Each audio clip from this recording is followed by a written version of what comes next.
Oh, exciting things here at the Big Money Garage, at least in my opinion. You know, back in the 70s and 80s, we used to drive our C2 Corvettes, C3 Corvettes, and other hot rods all over the place. They're very drivable as they are, but things were different back then. Speed limit was 55 miles an hour, and a lot of the other cars that you could possibly drive really weren't that fast or all that good to drive. They didn't get much better gas mileage than these cars did, and with the federal speed limit of only 55 miles an hour, you didn't have to worry about somebody trying to run over you doing a lot faster. These cars nowadays, the speed limit's 85 miles an hour. Newer cars have 300 horsepower, a lot of them. They have air conditioning. They get 30 miles to the gallon. They handle and drive really well, and because these cars in their original state don't do that, a lot of these have slowly but surely been getting parked. Well, everything about this car, I want to start driving it. I want to drive it on long trips. So I'm trying to do things here to change that and make it to where it is more drivable at freeway speeds. And this car has a 411 rear end in it, and it's a lot of fun, but it's not going to do 85 miles an hour for long periods of time on the freeway. So I've elected to put the new Tremec TKX transmission that just came out in this car. Now, before the TKX, we had a TKO 5-speed overdrive, but it was so bulky in the top and everything that a lot of times it required raising the transmission tunnel, or if you didn't, eventually it would wear holes in the transmission tunnel because it was awfully tight. This is a more streamlined transmission. Now, the shifter does come out of the center. There is a plate that moves that shifter over to the other side a little bit, but my console is already cracked. I don't know if this will show up in the video, and the only reason I can see to keep this to the left would be to save the ashtray. Well, guess what? I don't smoke, and I don't think I want anybody smoking in my car, so I'm going to elect to, if need be, trim that out and maybe even do away with the ashtray and put aluminum plate over that whole area and go ahead and leave my shifter where it was, because of that offset shifter design that they show at this time. I don't like it too much. Now, there are several things that are different with the Tremec 5-speed than the Muncie 4-speed. Well, like I said, one thing, it's a 5-speed. This particular one I have is a .68 fifth gear. First gear is 287 to 1. My Muncie was a 254 to 1. Even with the 411, it was still kind of tall to take off in. But another thing is the Tremec uses a fine spline input shaft, whereas the Muncie has a coarse. So you'll have to get a fine spline clutch disc. Good luck with that. I had a really hard time finding that. Finally, I got somebody at AutoZone to look one up, but even Summit was out of them. And this is a clutch and pressure plate for a 78 Corvette fine spline. That's what they all were, but their computer shows them to be coarse, so they'll keep trying to hand you a coarse. But ask for that part number. I got that for $113 plus tax, and it has a lifetime guarantee on it.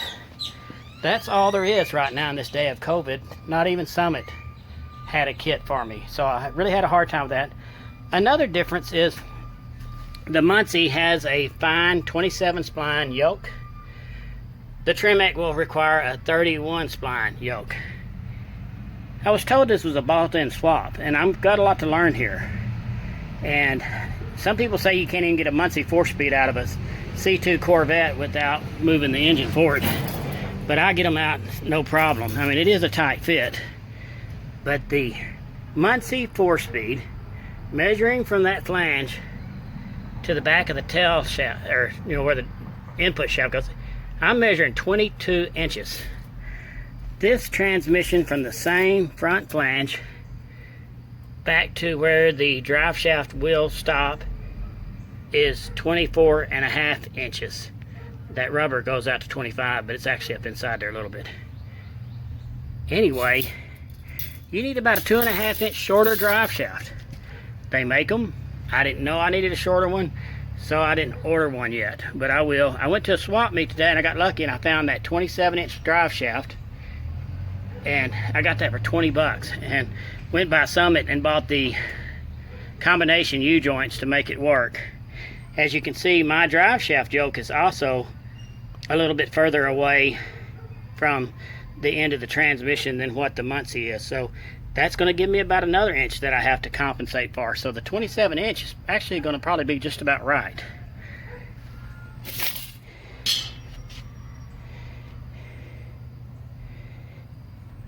Anyway,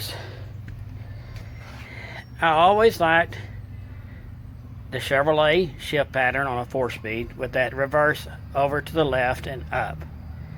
It works real good if you got the T-handle shifter that keeps you from going into reverse at a traffic light.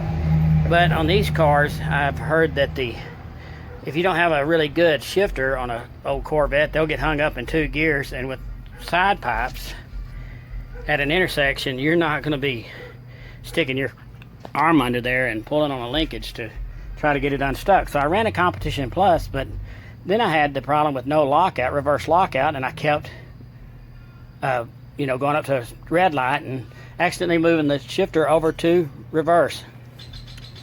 I always liked that Chevrolet shift pattern, but then I got to thinking about it. The shift pattern on this Tremec reverses over to the right and down. So there won't be this confusion at stoplights. What gear do I have it in if I'm not paying attention? Another thing, they say on these things that you gotta put the Tremec in here because it's longer.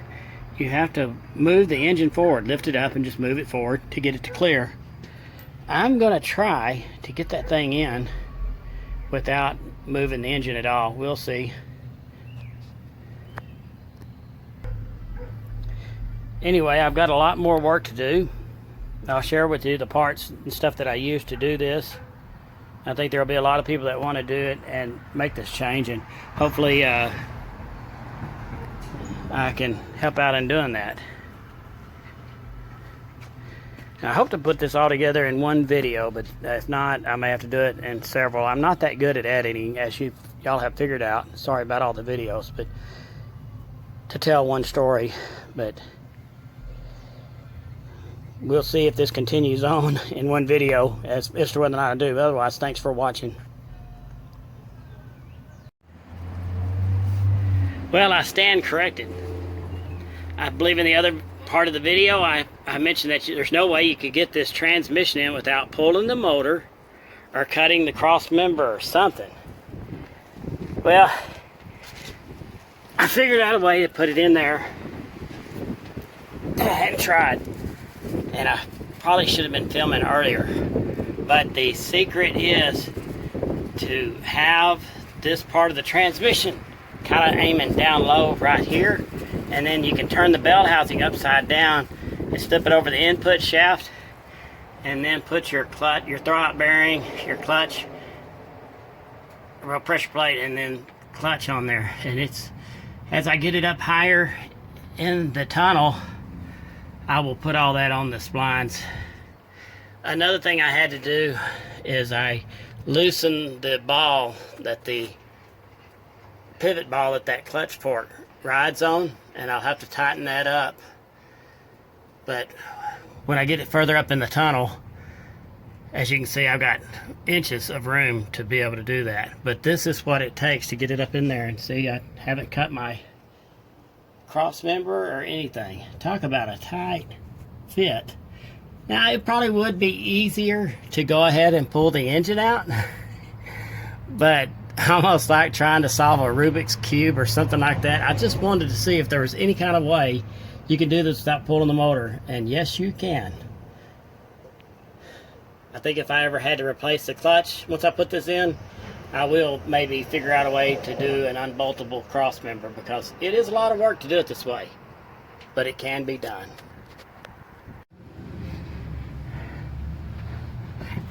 Now for the crazy task of tightening the pressure plate up. I left it kind of loose on my flywheel so the clutch disc could be able to slide around and the transmission could go into the pilot bushing. So I backed the bell housing back off again, And through this clutch fork hole, I have got my ratchet on one of the 9/16 bolts. And after I do this, I will separate the transmission a little bit from the bell housing, and then slide the clutch fork ball in, because obviously my clutch fork is just kind of flopping in there. This is not at all the way to do it. Next time, or if I ever have to do any transmission work, I will be pulling the motor. I mean, this is just silly. I just wanted to see if I could do it.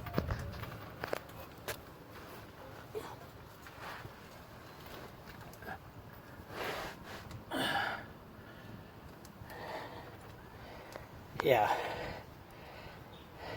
Fortunately, that screws in from the back. So whenever I separate the transmission from the bell housing, I can screw that in and make it right on the clutch fork. This is like the definition of insanity. Okay, back to the insanity. Alrighty, by running my ratchet through the clutch hole, or clutch fork hole, I was able to tighten the 9/16 bolts that hold the pressure plate, one at a time. But the only way you can flop this clutch fork around is to have the pivot ball out. And that installs from the rear of the bell housing. So now at this point, I have moved my transmission back on those guide pin bolts that hold everything still. And so now it's time to put that pivot ball in there. So I was able to reach up in there and feel that I have the throwout bearing on my clutch fork the way it needs to be. Now that's not much room to work with. So I've got this 3/8 inch union that fits snug in the Torx head of that, and then I can put my ratcheting wrench on it to tighten it up, because there's not enough room for a socket and ratchet stuff. Anyway,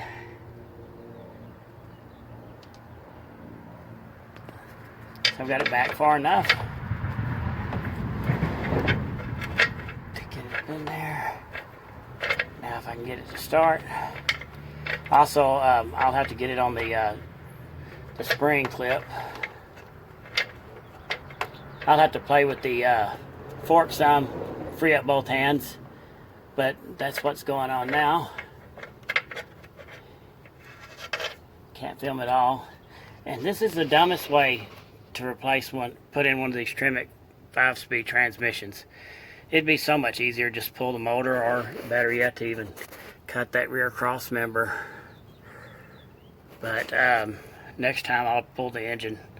Unbelievable, the back and forth work. Put the transmission in, pull it back out to tighten this up. And just like this right here, I'm pulling the transmission back some to put the ball in. These are all things you don't have to do if you just pull the engine once. And it doesn't take long to pull the motor. But anyway, let me get on with putting that pivot pin in.